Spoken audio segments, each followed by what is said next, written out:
Cerno Mody mbaɗɗa jinnomi ko mbiyawte sabu mbiɗani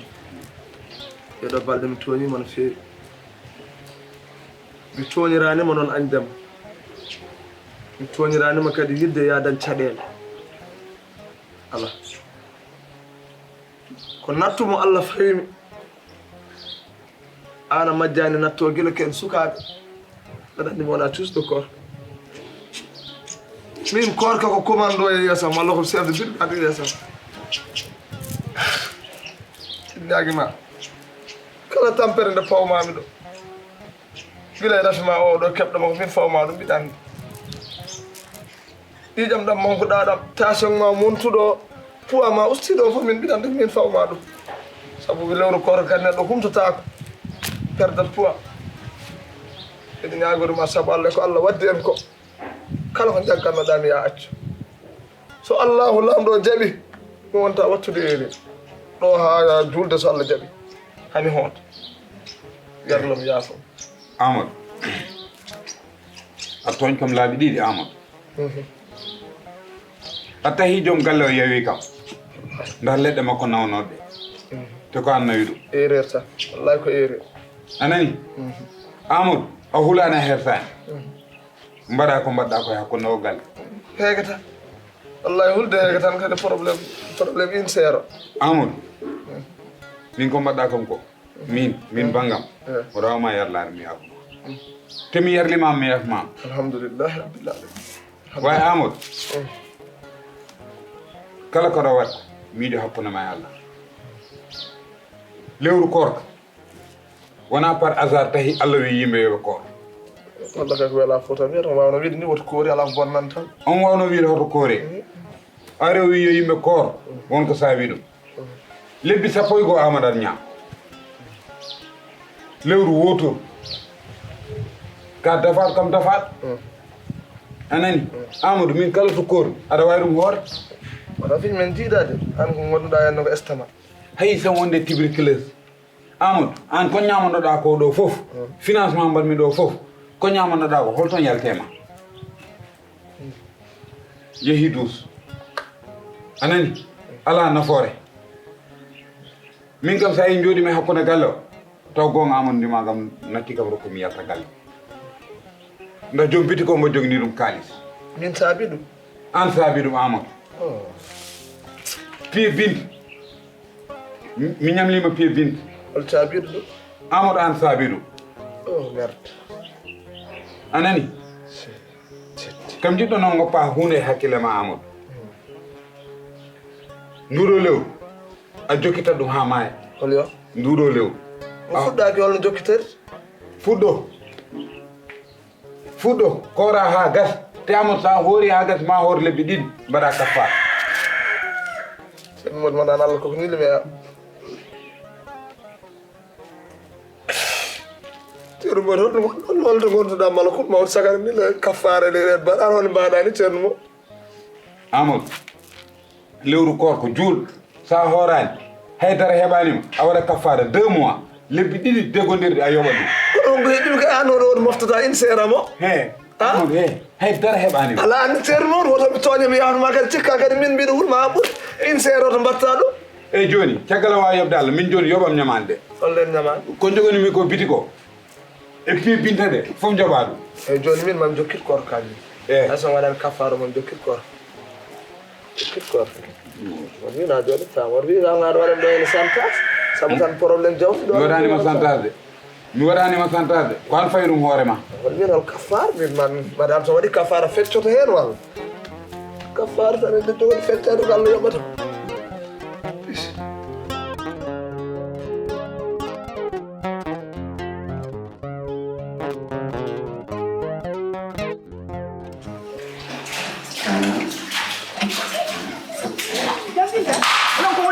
yoga ay yoga yoga yoga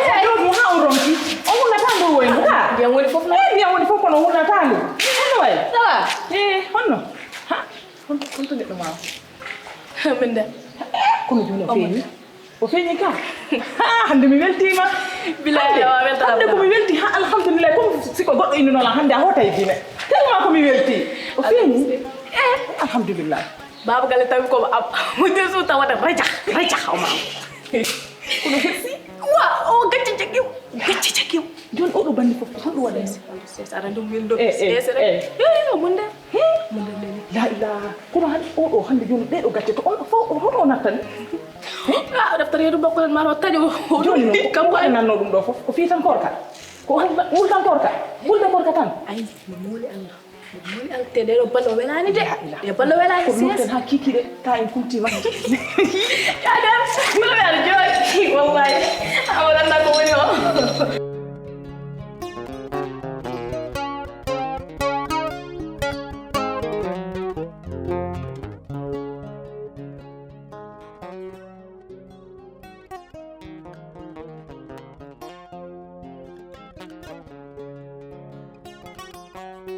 السلام عليكم. السلام عليكم.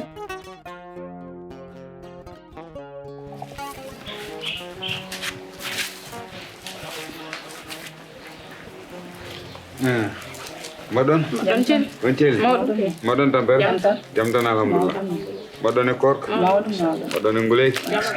Jam tan alhamdulillah. Ono jari nangue koy? Ayde. Mbawɗo mbadde Koorka ka sahru Ramadan lewru ɓural woni ɗo lewru Koorka lewru mo Allah horsani e ko lewru promotion kedi wallahi tinnoɗe hen no feewi eyi aduna amen ɗo tan ko haalande mo affaire dayiro conférence o ndeysan wallahi ko rawane a walli amen e dayiro eyi hikku noon min gari pour haalandema eyi rawane noon min beltima no feewi haydara mankani jooni min jinno tan ko balla amen kadi sa dañi ɓurɗo ɗum amin belta hen kono ha joni bonani eyi eɓe gaddunoɗa no moƴƴi machallah min beltima no feewi eyi eyyi ko noon tigui ko jaari wi ko tan rawane no mbaɗɗani machallah mi weltimen no feewi kadi no feewi wona hay seeɗa boom so min dañi kadi ko ɗuɗɗum amin jiiɗi ɗo garɗo rawane o machallah yimɓe fof no kalɗen joni ɗum wonno koyɗe min ko fonna haalede ko fof kam no jaari haali inchallah joni noon min mbiɗa addude avance o toppitonɗa min ɗum ɗon eyyi mi weltima e gargol mon ɗo saabu kon sukaɓe oɗon mbawno wasde wadde organisé conférence goppan ha ñande juulde walla ha samba miñum juulde mbaɗon soirée wona kala ko kornoɗon wonta mbalit cukalel noon no rewa Allah tew noon ko mbatton ko dewal Allah ngol to lawol on mbaɗi réussir waɗi hen on beltima ceerno mawɗo ari yewtanimo no diina moon jiɗɗon ɗum kadi wattude ɗum ko ɓeydare wona alhamdoulillahi rabbil alamin noon nda hunde o kadi are yam ngam mbaɗa wawno wadde wata wadde réussir kutoɗon kam way caggal Allah waɗi réussir alhamdoulillahi rabbil alamin alhamdoulillahi rabbil alamin beltimen no feewi en tout cas dal ɗum wonno koyɗe men joni noon avance wonen ngono foti ɗum ɗon ko 100 000 wonɗo ujunnaje nogas eyyi ujunnaje nogas eyyi mi change ceerno o noon ceerno garnoɗo o to lawol mi change ɗum ceerno mo gaddanmi o noon il faut joɓen mo 200 walla 300 ɗum ala probléme mo rendinta men minen kay yo moƴƴi tan min jiɗi dakko omo jogui gandal machallah te yimɓe no gandimo eyyi minen kam amin gandi kala ko gaddanɗamin koko moƴƴi wona ko le 15 eyyi inchallah le 15 inchallah woni conférence o à partir de midi ha 18h wana alhamdulillah rabbil alamin alis kam rennin tani abuka dal ngacce jungo mata joni ko nan min bay tuttudan kono am ɓeyda kit 100 gon ala problème rennin tani jangne ne yewti ɓeyden 100 gon inchallah wana min kam miiɗa hen haydara way neɗɗo mo watta ɗum déplacé Fouta ha ɗo au moins ça daña 200 wana on jarama on jarama no fewi on jarama no fewi on jarama no fewi on jarama on jarama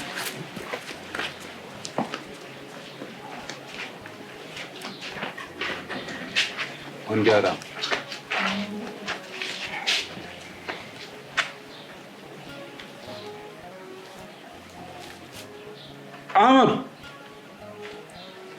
Ahmad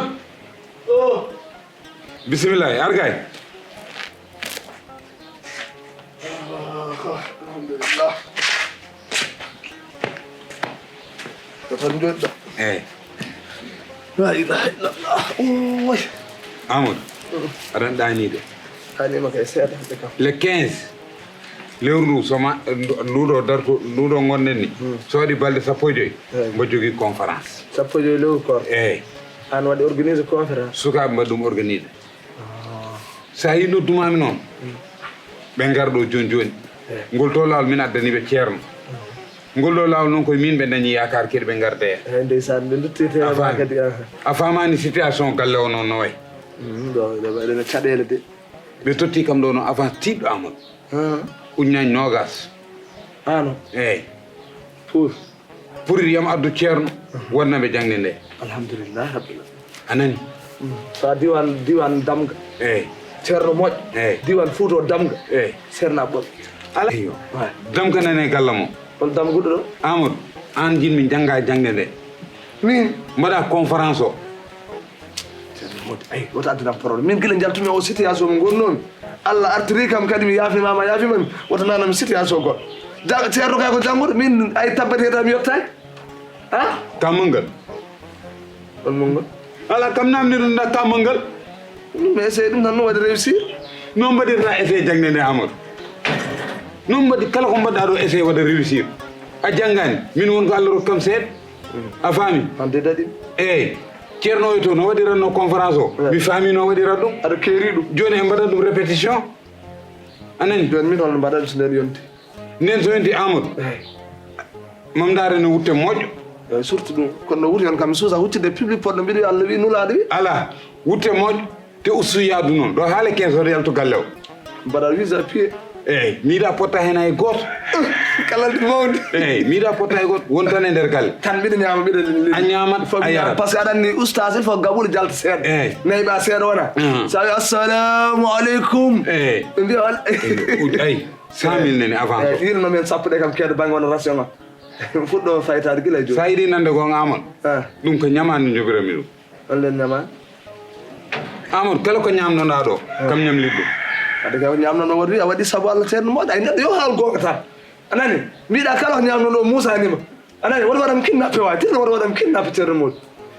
mbiɗa kidnappe joni aɗano mbaɗen eyyi aɗano mbaɗen min nodda sukaɓe mi tottaɓe kalis mabɓe mbiyaɓe joni min mi natti wawde addude janggo o mbaɗa affaire joɓa ɗum Allah haɗan en ɗum joni ittu en feere ma joni heddon fof calculenam tan eyyi reste combien joni kam e mbaɗa nda eɓe keddi ujunaje nogas sen gammi ha paari foti kawruɗa e ma capannayyi capannayyi ɓe totti kam nogas avance heddi nogas a faami o nogas en ƴetta sappo gussen ñamade gasi sappo goɗɗo wona ration galle mi lelo hen sappo goɗɗo mi lelo il faut mi faytode ma fayto Amadou so relli ka ari somi faytima tan point so relli ka ari a jaaɓi mi jaɓi fuɗɗo ɗen assalamu aleykum ceerno wi assalamu aleykum ni tan caggal nde jettuɗen Allah ñulɗen e nulaɗo sallllahu alayhi wa sallam ceerno wi caggal nde jettuɗen Allah ñulɗen e nelaɗo sallllahu alayhi wa sallam ayde ko ni so hen banggue asakal wartede noon demal ngal hoto andugo jekkaɓe Piindi Allah nandi so andi ɗum o wawi ñamde ujuna sappo e nder balɗe tati eyyi hoto tin hay ƴetto kay boutellaji sirop kanko ɓuuri wawde welde huno elle motto lamɗam hoto tin ata wawi moƴƴi kono hande mi wi nouvelle belle joni mi naata suudan wona wadde séance Allah wi nulaɗo wi hande ko banggue asakal ha ɓoy mi ƴetta o 6 heures kadi paami koye banggue hande koorka holno yoɓirte sa bonni koorka ma holno feewni sa tuuti tawi a wuuri ɗis woni refen kila ay sa woni mongal no poda yowirde Koorka ma ala accu toon noon lay wontir ya Allah uddata joni